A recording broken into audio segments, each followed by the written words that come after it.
Korea post-World War II. Crash Course World History.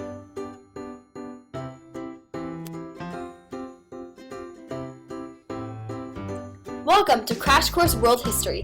I will be your teacher, Mrs. Chipman, and after today's video, I can guarantee that you'll have a better idea of the history of Korea after World War II. Let's get started. As the war was coming to an end, it became increasingly clear that Japan was going to lose the war. This would leave the USSR occupying Korea north of the 38th parallel line and the US occupying Korea south of it. It was agreed that North and South Korea would be occupied by the US and USSR until they could find a more unified form of government. Before we go in depth in the Korean War, let's take a look at a few images regarding the 38th split and the Korean War in general. As seen in this map, this is Korea after the split. South Korea's capital is Seoul, and North Korea's capital is Pyongyang. In this diagram, you can clearly see the demilitarized zone between North Korea and South Korea. It also shows the tunnels used to get back and forth. This image right here shows soldiers from World War I returning back to their hometown in Korea. This image shows families from South Korea fleeing further down south in fear of the North's invasion. Was there any attempt to unify the border? On June 25, 1950, North Korea made a strong attempt to unify the border with aggressive attacks. The United States, backed by the United Nations, aided South Korea. On the other hand, the USSR backed North Korea, offering help in the form of weapons and finances.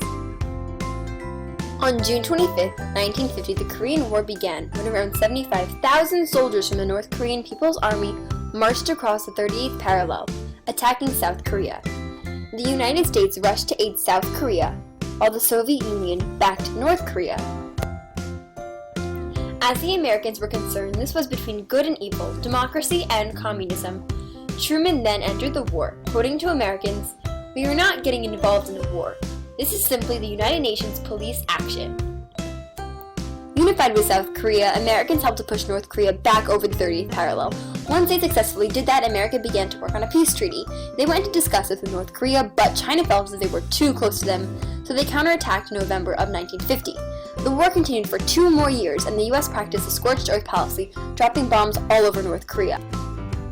After the Korean War, there were many after effects, one of them being the cost of the war. Another was the death toll. Around 33,000 Americans had been killed, and around 4 million Koreans and Chinese were killed.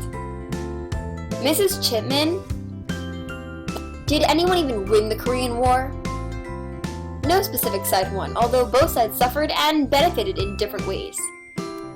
No conclusive winner emerged. Instead, Korea returned to the way they were before the war, and North and South Korea remained divided. However, the US did succeed in checking communist expansion, but it did so at a great cost in money and lives. Were there any real leaders of North and South Korea? Of course. War and dispute usually never exist without a leader. Kim Il-sung was the dictatorial leader of North Korea from shortly after World War II until his death in 1994. He was a prime minister from 1948 to 1972 and president from 1972 up until his death. He was also the leader of the Workers' Party of Korea from 1949 to 1994. Okay, and what about South Korea? Okay, me from the past, we are getting to that.